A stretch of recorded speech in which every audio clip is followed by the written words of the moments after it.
¿Qué huele, comadritas y compadritos? Para que no se me achicopalen y para que no les dé un supiditaco cuando vengan a México, voy a contarles cómo hablamos en mi rancho. What did you say?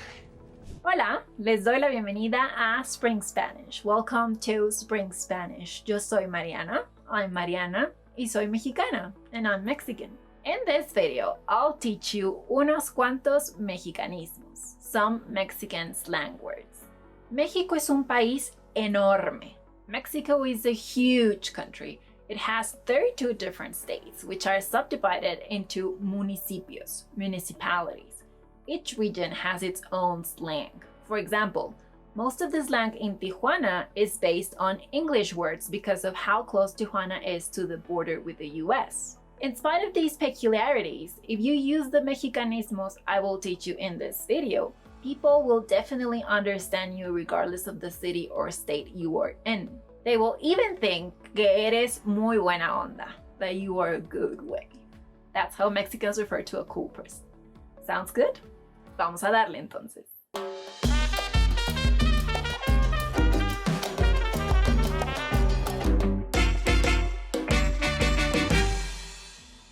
Let's go over Mexicanismos used to talk about people depending on their job, how they behave, or the social class they belong to. Fresa, literally strawberry. This slang word could be translated as posh, and it is used to refer to people who have a very peculiar way of speaking, which is called acento fresa, literally strawberry accent. This accent consists in elongating the vowels. So, if you call someone and they respond bueno, they're probably fresa. This is a full-on acento fresa. O sea, ¿no te enteraste, verdad, lo que le pasó a Luisa? O sea, su papá, en vez de comprarle un BMW, que le da un Jetaway. O sea, no manches. ¿Qué van a decir en la uni? Van a decir que sus papás ya no la quieren. O sea, güey. In the English-speaking world, Rachel from France is the archetype of what Mexicans consider fresa. Example. Güey, me cae gorda porque habla muy fresa. Dude, I don't like her because she speaks very strawberry-like.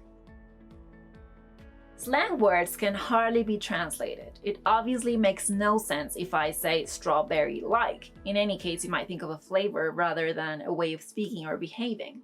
I don't really know where that particular slang word came from, to be honest. Now, there's a peculiar expression in this example, me cae gorda.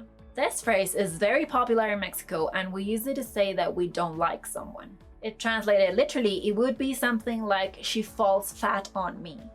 I know it makes no sense. So, this is a chunk you might find useful because sadly, there are fresas buena onda, cool posh people, and fresas mala onda, uncool posh people in Mexico. So, being able to say that you don't like the uncool ones in a very Mexican way might be very helpful at some point. And if you accompany the expression me cae gordo or me cae gorda by the word güey, you'll also sound very Mexican because güey is our equivalent of dude or mate, and we use it with people we are very close to. Mi rey, literally my king. This slang word is used to refer to very rich guys who are usually arrogant and somewhat stupid. No puedes esperar nada de él. Es un mi rey. You can't expect anything from him. He's a little lord.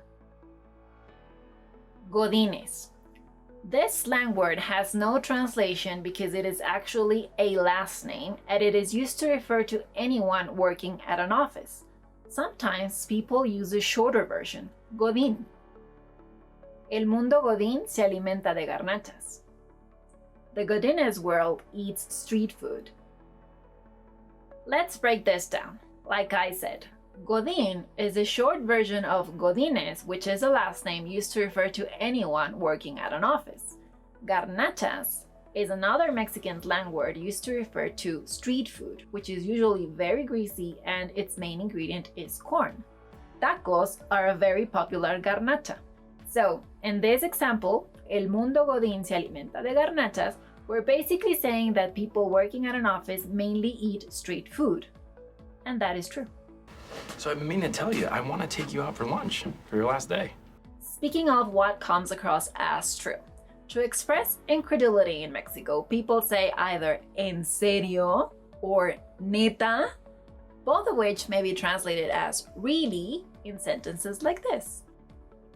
¿En serio te cortaron anoche? Did they really break up with you last night? ¿Neta te dijo eso? Did they really say that to you? The word neta may also be used as a verb that means telling each other the ugly truth. Estábamos en la peda y empezamos a netear muy cañón. This is a phrase you'll hear very often and it's slang all the way. So let's break it down.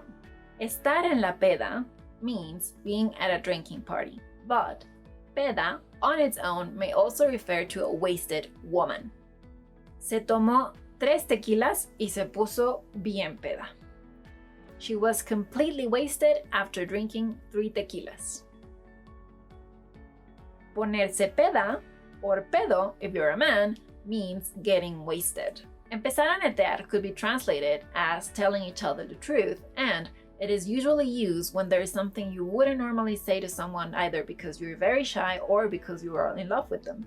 Muy cañón, which could be translated as very canyon, is an expression that we use to emphasize something. So we could say that its idiomatic translation could be either truly or deeply. En Mexico, la gente es muy alegre. Mexicans are very joyful people. And you're able to tell that because our language allows us to ask what's up in many different ways to tell the other person that we genuinely care about them. These are the Mexicanismos that allow you to ask what's up when you're greeting someone informally. ¿Qué onda? Literally, what wave? ¿Qué rollo? Literally, what a roll. ¿Qué pedo? Literally, what fart? Either of these expressions will allow you to tejer el chal con tus cuates, to knit a shawl with your friends. This is a very common saying that basically means that there is so much to tell that you could be able to knit an entire shawl while chatting with your friends, to whom you may refer as cuates, which is a slang word that means friends or pals and is mainly used by men.